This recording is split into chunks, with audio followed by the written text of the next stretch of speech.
Saber sobre los diversos tipos de memorias que hay en el mundo tecnológico es sumamente importante. Por eso vamos a comenzar con los tipos de memoria que se encuentran en una computadora, los cuales son memoria RAM, por sus siglas Random Access Memory. Memoria caché es una memoria que está entre la RAM y el procesador que ayuda al intercambio de datos y hace que los procesos se ejecuten más rápido. La memoria ROM o Read Only Memory, el disco duro HDD, Hard Disk Drive y SSD, Solid State Drive. La memoria swap, sistemas operativos como Windows o Linux tienen esta clase de memoria también de manera virtual y es parecida a la memoria caché, pero esta solo la usa el sistema operativo.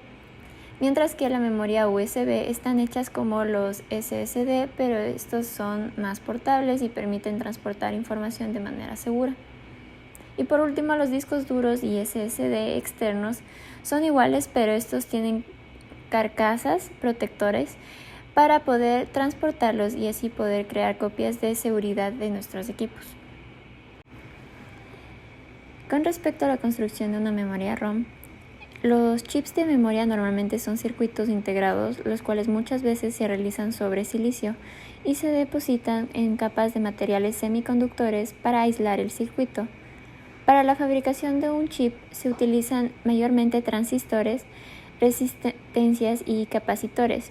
En las fábricas en las que estos se producen suelen tener muchas salas limpias donde los materiales se emparejan con dimensiones microscópicas porque los circuitos son tan pequeños que hasta las partículas de polvo pueden dañarlos. La memoria DRAM o Dynamic Random Access Memory es la más ampliamente utilizada en las PCs actuales. Estos tienen como característica el que son de fácil construcción, económicos, compactos y con muchos bits en poco espacio. Aunque esta posee un detalle muy perjudicial, y es que una vez escrita en ellas, la información se pierde rápidamente. Es por ello que por lo que se necesita un sistema en el que se lee el contenido y se vuelve a escribir, una especie de refresh. Además de eso, estas son comparativamente más lentas. Esta memoria está constituida por conjuntos de transistor condensador en el que su estado de cargado o descargado del mismo condensador representa los unos y ceros o los bits 1 y 0. En los PCs existe un controlador especial en la placa base donde se refresca el contenido de memoria cada 15 microsegundos. Esto supone apenas varios ciclos de la CPU o unidad central de procesos, representando apenas un 1% de la carga de trabajo dentro de esta. Los chips actuales de RAM montan la electrónica necesaria para refrescar su propio contenido, pero deben ser informados del momento adecuado mediante una señal apropiada, con el objetivo de que la tarea de refresco o refresh no interfiera en los procesos normales de acceso al mismo sistema. Ahora la SRAM o Static Random Access Memory es un tipo de memoria RAM que solo mantiene su contenido mientras se le aplique una fuente de alimentación. Esta memoria se destaca de la RAM ya que mantiene los datos en una imagen estática hasta que se sobreescriba encima de esta y se pierda. De misma manera, si se pierde la fuente de alimentación, se pierden por completo los datos. Este tipo de memoria está formado por un conjunto de 6 transistores por cada bit. Esto genera que mientras haya una alimentación, no se pierde el contenido como ya previamente mencionamos.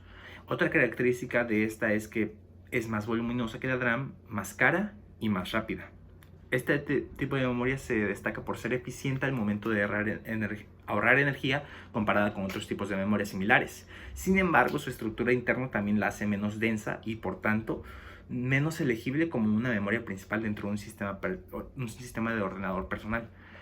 En lugar de eso, la memoria RAM es usada por usos secundarios y más críticos, como por ejemplo la memoria caché de las CPUs.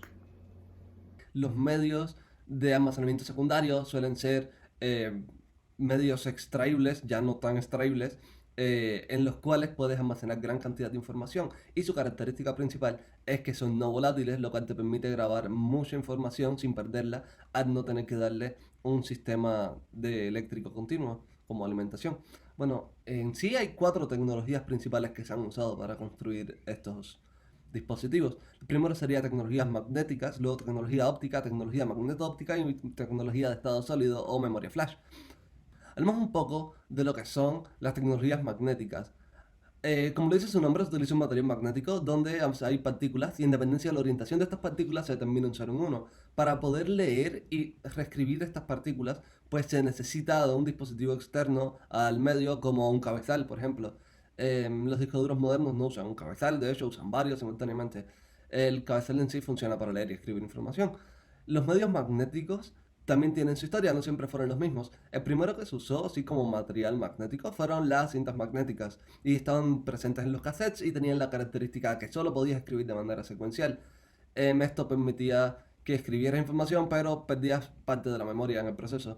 Luego existen lo que son las láminas magnéticas flexibles y estas tenían la característica de que se le podía acceder a cualquier parte de la memoria.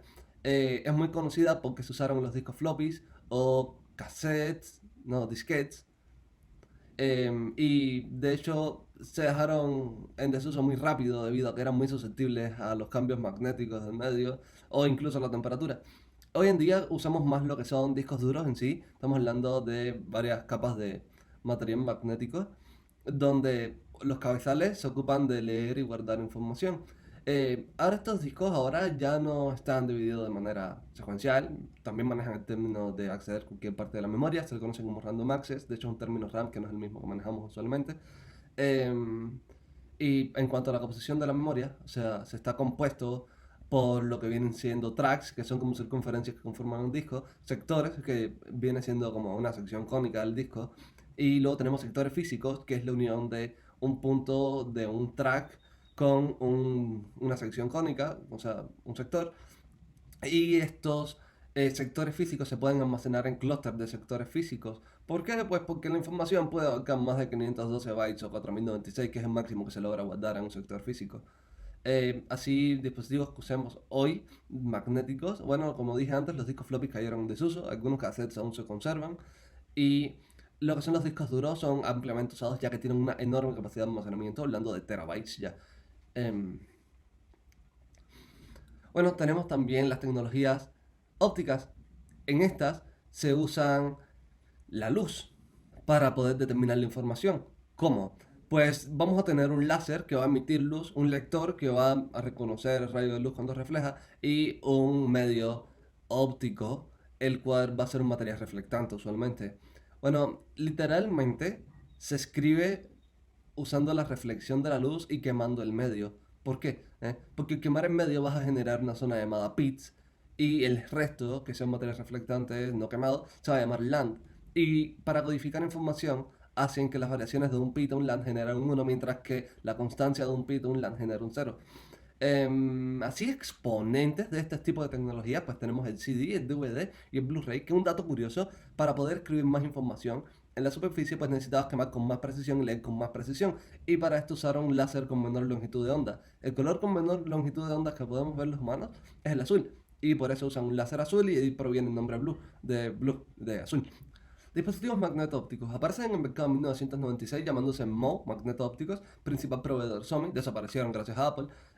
Y estos discos están compuestos por una fina capa de material magnetizable y reflectante. La promesa de estos dispositivos era poder guardar y borrar información de manera infinita, sin necesidad de poder, ¿cómo decir?, tener que buscar más cinta o otra floppy, por ejemplo, para seguir guardando información, lo cual era algo muy común. En sí, la forma de escribir información acá se usaba una combinación de un método termomagnético y lo usaba modificando la temperatura de Curie. Y de esta manera se perdía el magnetismo en ciertas zonas y se leía luego igual que un CD, pero en base al magnetismo, usando la modificación de Pitts y Land.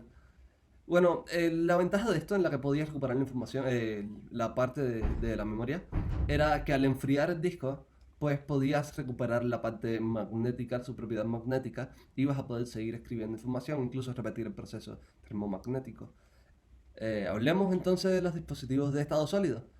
Estos dispositivos de estado sólido, así es la tecnología de estado sólido, está formada por memorias NAND principalmente, se le conocen también como memorias flash y vamos a hablar más adelante de ellos. Estos son no volátiles, son memorias no volátiles y se denominan de estado sólido porque no tienen partes mecánicas, literal todo el sistema funciona de manera eléctrica.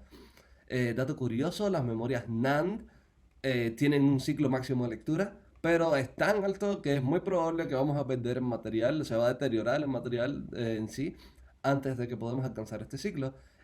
Pues, a ver, muchas memorias usan este tipo de tecnología, memoria flash, SSDs, SSDs, M2, entre otras muchas. No todas son memorias extraíbles, sino algunas son memorias fijas como la M2 o los SSD ya es cuestionable. Hablemos un poco del funcionamiento de las memorias flash. Estas memorias EEPROM, una evolución de estas, pues también contienen una matriz de celda. ¿Qué pasa? Que estas solo eran capaces de almacenar un bit y necesitábamos más que eso. De ahí surgen las celdas multinivel o en inglés Flash Multilevel Cells, MLC.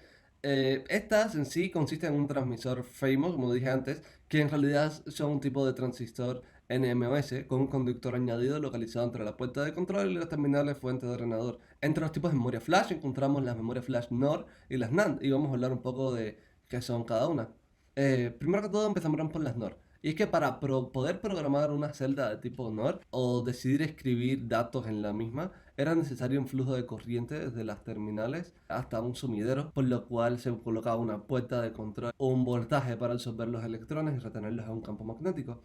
Este proceso realmente es un poco más complejo que eso, bastante más de hecho, y bueno, lo importante es que para escribir datos usan un proceso que se llama Hot Electron Injection, y para eliminar datos se usa una técnica llamada tunneling. Muy superficialmente consiste en aplicar un voltaje muy alto inverso al empleado para atraer los electrones, lo cual permite que los electrones abandonen la celda y por tanto generan un cero.